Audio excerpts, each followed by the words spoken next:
মুক্তি এবং দেশনেত্রী বেগম খালেদা জিয়ার মুক্তি একই সূত্রে গাঁথা। গোটা বাংলাদেশ আজকে একটা কারাগারে পরিণত হয়েছে। আপনার মা আমার মা যেরকম হাসপাতালে থাকলে লাগে, আমরা সেরকমের দেশনেত্রী বেগম খালেদা জিয়া হাসপাতালে থাকলে গভীর উদ্বেগের মধ্যে থাকি সবসময়। সিলন ফ্যামিলি ব্লেন্ডের কড়ালিকার আর সতেজ সাদের পারফেক্ট ব্লেন্ডে স্বপ্নেরা মেলুক টানা। আমাদের যে মূল লক্ষ্য বাংলাদেশের জনগণের গণতান্ত্রিক অধিকার প্রতিষ্ঠা না হওয়া পর্যন্ত আমরা আমাদের লড়াই চালিয়ে যাব এবং রাজপথে থাকব। আপনারা জানেন বাংলাদেশের গণতন্ত্রের জন্য সবচেয়ে ত্যাগ স্বীকার করেছেন বাংলাদেশের সবচেয়ে জনপ্রিয় নেত্রী দেশনেত্রী বেগম খালেদা জিয়া। তিনি গণতন্ত্রের জন্য যে ত্যাগ স্বীকার করেছেন, বর্তমান এই দক্ষিণ এশিয়ার মধ্যে কোন নেতা, এই রাজনৈতিক নেতা এত বড় ত্যাগ স্বীকার করে নাই। তো এখন গণতন্ত্র, মুক্তি এবং দেশনেত্রী বেগম খালেদা জিয়ার মুক্তি একই সূত্রে গাঁথা।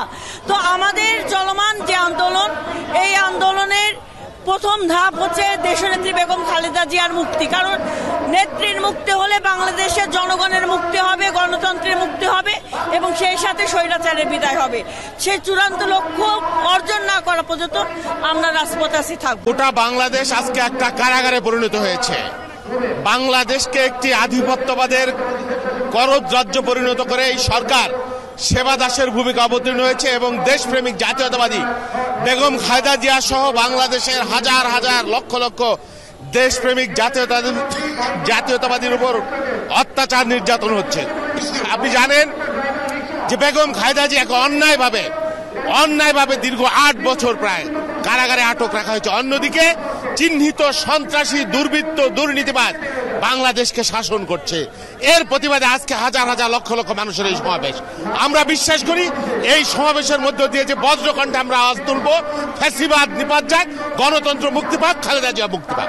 মনে করি বাংলাদেশের মানুষ গণতন্ত্রের মা, বাংলাদেশের অবিসংবাদিত নেত্রী দেশনেত্রী বেগম খালেদা জিয়ার মুক্তি চায়। বাংলাদেশের মানুষ দেশনেত্রী বেগম খালেদা জিয়াকে এই অবৈধ সরকার অন্যায়ভাবে সাজা দিয়েছে।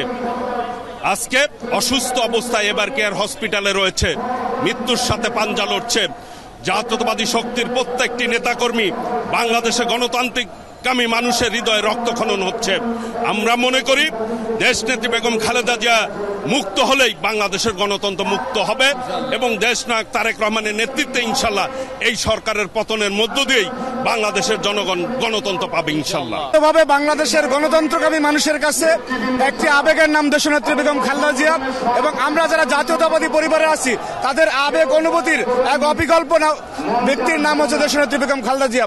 আমরা দৃঢ়ভাবে বিশ্বাস করি সাধারণ মানুষের যে গভীর প্রত্যাশা বেগম খালেদা জিয়াকে কেন্দ্র করে, সেই প্রত্যাশা পূরণে জাতীয়তাবাদী ছাত্রদল তার শেষ রক্তবিন্দু দিয়ে হলেও দেশনেত্রী বেগম খালেদা জিয়াকে মুক্ত মঞ্চে ফিরিয়ে আনবে এবং বাংলাদেশের গণতান্ত্রিক মানুষের জন্য আরেকবার দেশনেত্রী বেগম খালেদা জিয়ার নেতৃত্ব দিয়ে এদেশের গণতন্ত্র ফেরত দিবেন ইনশাআল্লাহ। দেখুন, আমরা যেহেতু ওনাকে মা বলি, উনি গণতন্ত্রের মাতা। আপনার মা আমার মা যেরকম হাসপাতালে থাকলে লাগে, আমরা সেরকমের দেশনেত্রী বেগম খালেদা জিয়া হাসপাতালে থাকলে গভীর উদ্বেগের মধ্যে থাকি সবসময় এবং আমরা বিশ্বাস করি এই উদ্বেগকে আমরা শক্তিতে পরিণত করি। অচিরেই আমাদের মাকে এই ফ্যাসিস্ট সরকারের হাত থেকে মুক্ত করে আনবে ইনশাআল্লাহ। দেখুন, আমাদের উপর দিয়ে যে স্টিম রোলার চলেছে, দীর্ঘদিন নির্যাতন, নিপীড়ন, গুম, খুন, হত্যাযজ্ঞ চলছে, সেই হত্যাযজ্ঞকে উপেক্ষা করে জাতীয়তাবাদী শক্তির একজন নেতাকর্মীও কিন্তু দল ছেড়ে এখন পর্যন্ত যায়নি এবং আমরা বিশ্বাস করি এই যে দেশের পক্ষের শক্তি, দেশপ্রেমিক জনতার শক্তি, সেই শক্তি আরো বহুগুণে বৃদ্ধি হয়ে এই অপশক্তিকে রুখে দেবে ইনশাআল্লাহ।